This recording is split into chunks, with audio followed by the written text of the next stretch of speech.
बुम्बा, एक बात का ध्यान रखना, इसके कान में कभी परू मत कहना, वरना बहुत बुरा होगा। अकिम्बा ने चेतावनी दी।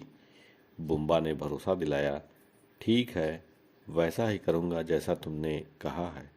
और अकिम्बा के जाते ही उसने भेड़ के कान में कहा, परू। तुरंत चांदी का एक सिक्का भेड़ के मुंह से बाहर आ गया। फिर से बुम्बा की खुशी का कोई ठिकाना न रहा।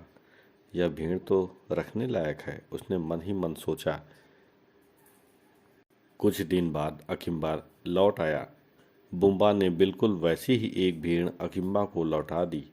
घर आते ही उसने भेड़ के कान में बार बार परू कहा, लेकिन उसे एक भी चांदी का सिक्का नहीं मिला।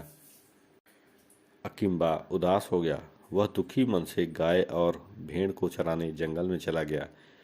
वहां उसे वह बूढ़ा आदमी फिर दिखाई दिया। अकिम्बा ने पूरी बात बूढ़े को बताई। इस बार बूढ़े आदमी ने तनिक सोचा, फिर कहा, उस झाड़ी के पीछे एक छड़ी है, उसे उठाकर घर ले जाओ। जब तुम उससे कहोगे डुलू तो वह नाचने लगेगी। जब रोकना हो तो हलू कहना। अकिम्बा घर आया। वह काफी देर तक छड़ी को ध्यान से देखता रहा। सहसा उसके दिमाग में एक विचार आया। वह बुम्बा के घर गया और बोला, बुम्बा मेरे मित्र, मुझे फिर बाहर जाना है, क्या तुम मेरी छड़ी की देखरेख कर लोगे?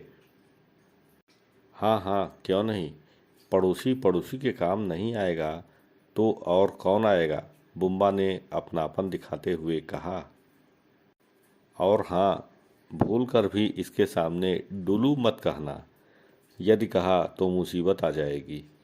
अकिम्बा यह चेतावनी देकर बुम्बा के घर के पिछवाड़े छिप गया। अकिम्बा जैसे ही नज़रों से ओझल हुआ, बुम्बा ने छड़ी से कहा, डुलू। अभी बुम्बा के होठ फिर से जुड़े भी न थे कि छड़ी ने बुम्बा की पिटाई शुरू कर दी। वह उसे पीटती गई, रुकी ही नहीं। हाय हाय, कोई बचाओ, यह छड़ी तो मेरी जान ही ले लेगी। अरे कोई आओ, बुम्बा सहायता के लिए पुकारने लगा। लेकिन छड़ी रुकती कैसे? अकिम्बा ने रोकने वाला शब्द तो बताया ही नहीं था। अकिम्बा छिपकर सारा दृश्य देख रहा था। कुछ देर बाद वह सामने आया और बुम्बा से बोला, बुम्बा, तुम मेरी असली गाय और भेड़ वापस करो तो यह रुक सकती है।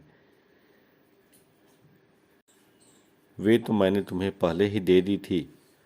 तो ठीक है, तुम पिटते रहो, कहकर अकिम्बा जाने लगा। तभी बुम्बा दर्द से कराते हुए बोला, रुको अकिम्बा, मैं तुम्हारी गाय और भेड़ ही नहीं, उनसे मिले सोने चांदी के सब सिक्के भी दे दूंगा, लेकिन पहले इस छड़ी को रोको।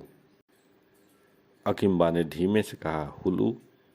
छड़ी का नाच तो थम गया, पर वह अभी भी सीधी खड़ी थी, जैसे पीटने को तैयार हो। छड़ी पर नज़र पड़ते ही बुम्बा गाय, भेड़ और सिक्कों से भरी थैली ले आया। अकिम्बा अपनी गाय, भेड़ और सिक्कों की थैली लेकर घर आ गया। उसके बाद अकिम्बा कई बार जंगल में गया। वह वृद्ध व्यक्ति का धन्यवाद करना चाहता था, पर वह उसे दयालु बूढ़ा फिर कभी दिखाई न दिया। धन्यवाद।